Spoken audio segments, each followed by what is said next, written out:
kannski byrja aðeins að kynna sjálf mig, ég heiti Sölvi Dúason og ég svona í grunninn sjúkraflutningamaður, með bráðatæknamenntun og svo tók ég svona smá hliðarspor í því og með BS-gráðu í viðskiptafræði, en fór síðan í heilbrigðisfræðideildina hérna og í meistaranámi í heilbrigðisvísindum við Háskólann á Akureyri. Og ég ætla að kynna rannsókn á móttökusjúklinga sem komu með sjúkrabíla á bráðamóttökur og leiðbeinir mínir í þessu eru þau Margrét Hrönn Svavarsdóttir og Björn Gunnarsson. Nú markmiðið, stekki eftir að músina. Það þarf ekki að svona. Nú markmiðið með þessar rannsókn, það að lýsa reynslu heilbrigðisstarfsmanna af þverfaglegum samskiptum og yfirfærslu ábyrgðar við móttökusjúklinga sem að koma með sjúkrabílum á bráðamóttökusjúkrahúsa. Á ensku þetta kallað handover eða handoff, svona eftir hvar í enskumælandi heiminum menn eru. Og ef við skoðum svona bakgrunn rannsóknarinnar, þá var það nú svo að flest bráðatilfelli þau eru flutt á bráðamóttökusjúkrahúsa og árið 2017 voru eitthvað 47.000 sjúkraflutningar á Íslandi og þar af fóru 13.500 sirka í Fossvog og svona eitthvað tæplega 2.000 hingað á Akureyri, þannig að þessar tvær bráðamóttökur eru að taka við svona sirka 1/3 af öllum sjúkraflutningum á landinu. Þannig að það enda þess að þar flesti sjúklingarnir eða sjúkraflutningarnir. Nú þar á þessum bráðamóttökum, þar mikið álag á starfsfólki. Við höfum oft heyrt fréttir frá bráðdeildinni í Fossvogi þar sem að sjúklingar þurfa að liggja á rúmum á göngunum vegna þess að það er allt yfirfullt. Og bara seinast í gærkvöldi þá kom tilkynning frá þeim í Fossvogi að nú ætti fólk að fara eitthvað annað vegna þess að það væri að fara að slæða það út fyrir glugga. Þannig að það alveg þekkt vandamál að það sé mikið álag á fólki þar. Og skortur upplýsingum getur haft áhrif á meðferð sjúklings og það getur verið vegna þess að upplýsingarnar, skortur á upplýsingum getur verið vegna þess að það fást ekki upplýsingar á vettvangi, sjúklingurinn ekki sjálfur fær að gefa einhverjar upplýsingar eða þá að sjúklingina sem var búið, upplýsingarna sem var búið að afla, þær berast ekki svona milli manna, eða milli fagstétta. Nú vöndu móttaka sjúklinga þar sem ekkert úrskeiðis en mikilvæg fyrir velferð sjúklinga. Og það kemur í ljós að það skortir rannsóknir á þessu sviði og þess vegna ákvað ég nú að fara í þessa rannsókn eða gera þetta. Rannsóknaraðferðin, ég valdi að gera eiginlega fyrirbæra fræðilega rannsókn þar sem var stuðst við Vancoilskólann og þetta voru svona hálfstöðluð einstaklingsviðtöl þar sem viðmælendur voru valdir með tilgangsúrtaki og það var stuðst við viðtalsramma eða svona spurningaramma. Og viðtölin voru síðan hljóðrituð og skráð niður og svo var þetta sett inn í NVivo sem svona þemagreiningarforrit og viðtölin þar þemagreind og svo notaði MindNote sem annað forrit til þess að gera hugtakakort eða svona greiningarlíkan og þið sjáu hérna eftir svona smá mynd af því og þá svo var náttúrulega viðeigandi leyfi eða samþykki fengin og allt svoleiðis gert sem gera þurfti. Og þá var það aðeins þáttakendur og viðtölin. Þetta voru annars vegar 6 sjúkraflutningamenn og hins vegar 7 hjúkrunarfræðingar og 4 læknar með reynslu af móttöku eða störfum á bráðadeildum þessara sjúkrahúsa. Og það voru þá bráðadeildirnar á Akureyri og í Fossvogi. Þetta voru þá 2 sjúkraflutningamenn á Akureyri, 2 frá Reykjavík og 2 frá Selfossi. 4 hjúkrunarfræðingar frá Akureyri og 3 frá Reykjavík og svo voru 2 læknar frá Akureyri og 2 frá Reykjavík. Og samtals voru þetta þá 17 þátttakendur og þau rituðu undir samþykkis-yfirlýsingu og upplýstum að þau gætu hætt þátttöku í rannsókninni hvenær sem er. Og svo náttúrulega gætt trúnaðar við viðmælendur og þannig að það ekki upplýst hverjir það voru sem að tóku þátt í þessari rannsókn. Og eftir að hafa þemagreint viðtölin og gert svona hugtakakort eða greiningakort, þá kemur út svona mynd. Og ef við súmmerum svona kannski aðeins inn á þetta og skoðum þetta nánar, og þá má sjá að formföst samskipti og upplýsingagjöf er það sem stendur upp úr Og það eru 4 atriði eða meginþemu sem hafa svona mest þetta að segja. Og það eru óljós fagleg ábyrgð, það eru upplýsingaflæði eða samskipti, og síðan það kerfislegi þættir sem hafa áhrif og svo það svona mannlegi þættir sem hafa áhrif á gæði þjónustunnar. Og ef við skoðum bara svona hvern þátt fyrir sig og byrjum hérna á óljósri faglegri ábyrgð, þá kemur ljós að þetta eru svona mismunandi fagaðilar, þetta eru læknar, þetta eru hjúkrunarfræðingar, þetta eru sjúkraflutningamenn. Og í fyrstu þá fannst öllum að þetta væri svona nokkuð óljóst hver bæri þessi ábyrgð. Það var bara læknir hann ber ábyrgðina. Þannig ef það komið læknir á staðinn þá bara ber hann ábyrgð. Og hann sem ber ábyrgð á því sem fer þarna fram. En svo þegar það farið að kryfja þetta svona nánar, þá spurði maður aðeins út í þetta, að þá var ekkert ljóst hvar ábyrgðin liggur. Og sem dæmi þá nefna að þá sagði hann sjúkraflutningamaðurinn, ja, læknirinn er komið ábyrgðina, leið hann er komið á staðinn þá bara ábyrgðin hans. En svona síðar í samtalinu þá var hann að segja frá ákveðnu atviki og þar vildi hann meina að læknirinn hefði ekki verið að standa sig alveg sem bestar á kosið. Ég vildi sérst meina að sjúkraflutningamaðurinn vissi betur og læknirinn hefði ekki verið að gera rétt.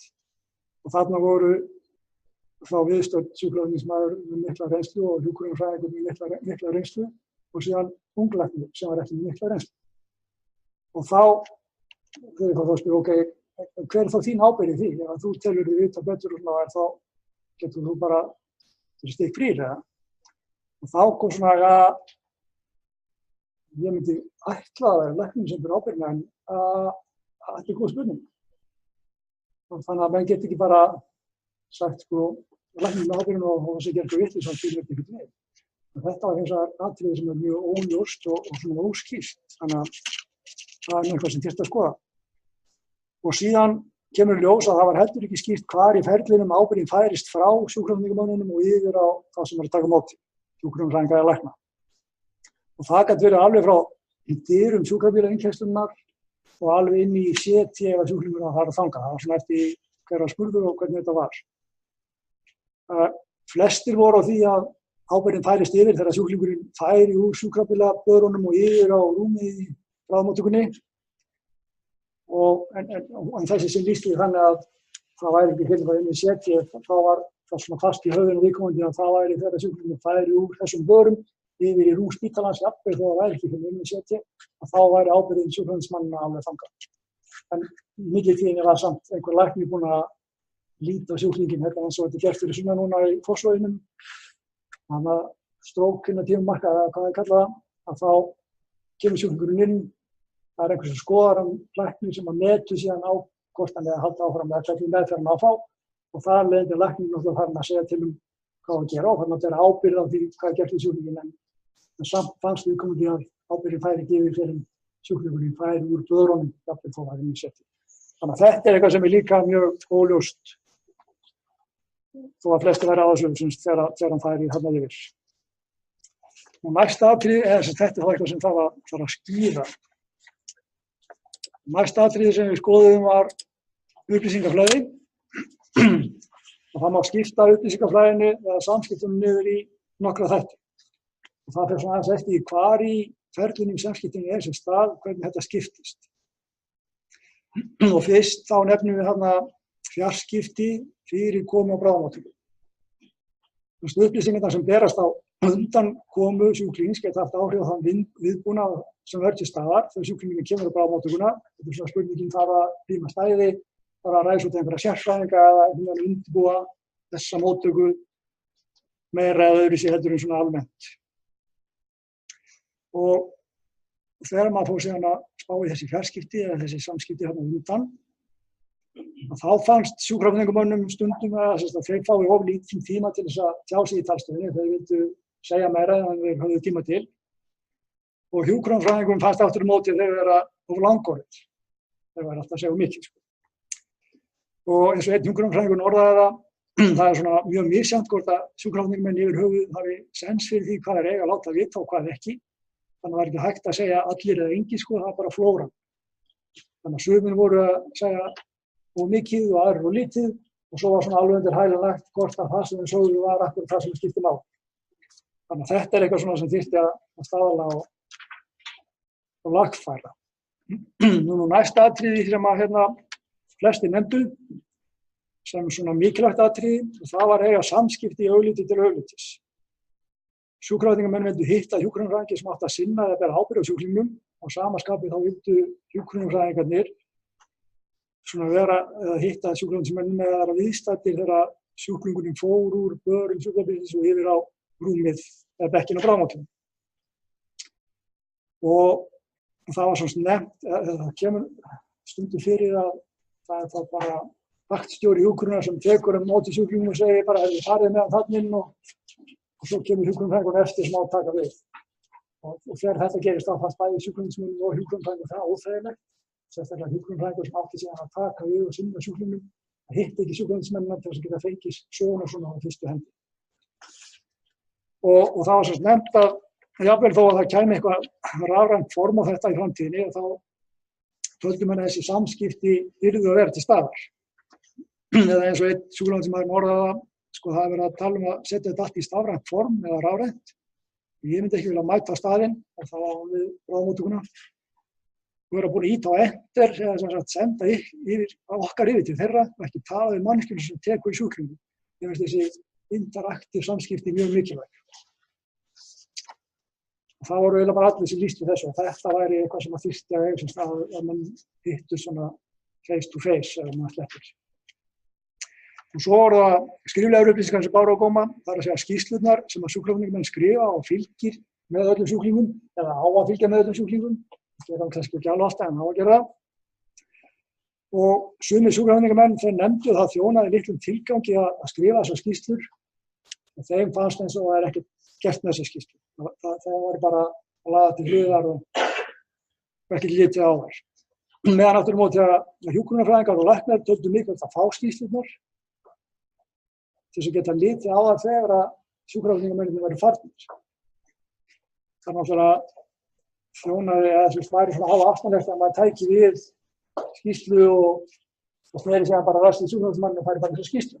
Það er miklu eðlilega bara að spyrja sjúkraflutningsmennina þegar þeir var á staðnum. Og þannig að það var svona smá blæbrigða munur á þessu. Og svo var aðeins útfyllingur á þeim skýrslum. Að einn læknirinn hann lýsti reynslu sinni á þessum sjúkraflutningaskýrslum svo. Mér finnst að megi fylla þær mun betur út í mörgum tilvikum og sérstaklega þá vantar upplýsingar, þessi gefnar upplýsingar á kerfibundna háttum ástand, skoðun, meðferð sjúklings í textabita. Það er fyllt vel út það sem þetta haka við og það sem að skrifa einhver texta eða eitthvað svona eins og þér hérna espar og svona það vantaði stórlega upp á það og það var eitthvað sem að læknirnir voru kannski ekki ánægðir með. Þannig að það var þarna svona blæbrigða munur af því hvort það voru sjúkraflutningsmenn sem að sá engan tilgang með að gera skýrslur eða það voru hjúkrunarfræðingar læknar sem vildu fá þessar skýrslur. Þannig að það vantar svona aðeins að upplýsa sjúkraflutningamennina betur í mikilvægi þess. Þannig að þú kannski bætir inn og stundar svona hann í kennslunni á sjúkraflutningamennum. Já. Og svo á lokum voru það samskiptir svona beint við sjúklinginn, það sem að það er náttúrulega mikilvægt að fá upplýsingar frá þeim, frá fyrstu hendi til að meta ástand og annað þvílíkt, en ég var í sjálfu sér ekki kannski að meta það beint, en ég tók ekki neinn viðtölun eða sjúklinga en þeirra álit á þessum samskiptum. Og það voru fleiri atriði sem ég nefndi hérna áðan sem skipta máli í þessu og þá voru þá kerfislegi þættir sem hafa svona áhrif á gæði þjónustunnar og kerfislegi þættir er það eitthvað sem ætti að vera svona innbyggt í kerfið, en er ekki þar eða minnst okkur ekki framkvæmt. Og það má nefna atriði svona eins og endurgjöf, en það er eitthvað sem allir voru sammála að þyrfti að vera til staðar til þess að bæta svona vinnubrögð og það var faglega mikilvægt og þetta ætti að vera hluti af endurmenntun þannig að menn fengju svona feedback á það ok, þú veist að standaði vel núna eða þurfti kannski að laga þetta eitthvað svona. En vandamálið var bara það er engin tími til þess að sinna þessu og það er heldur ekki hefð fyrir því að veita endurgjöf. Það er svona þekkist alltaf. Og svo voru svona einhverjir sem héldu jafnvel að því að væri svona lítil hefð fyrir þessu að þá myndum við bara taka því illa að við fara að veita endurgjöf og það þyrfti svona kannski smásaman að byggja þetta upp að kenna hútti að svona væru að gera hlutina. Og svo var þetta með verkferla, að það bara ekki til verkferlar á móttöku sjúklinga, en allir sammála að það þyrfti að vera til. Og svo voru fleiri kerfislegir þættir sem voru nefndir hérna eins og skortur á starfsfólki og of mikið álag. Það kannski rætist með eitthvað úr þessum með hjúkrunarfræðinganna í Fossvoginum að Icelandair ætlar að fara að segja öllum upp sem eru upp í 100% starfi sem flugfreyjur. 5 metrar, já. Og svo ekki til samræmt rafrænt skráningarkerfi og upplýsingarnar á skriflegu skýrslunum það lenda ekki alltaf inn í kerfi eins og sögukerfinu og svo menn svona svolítið að vinna bara eftir sínu eigin systemi, eigin höfði.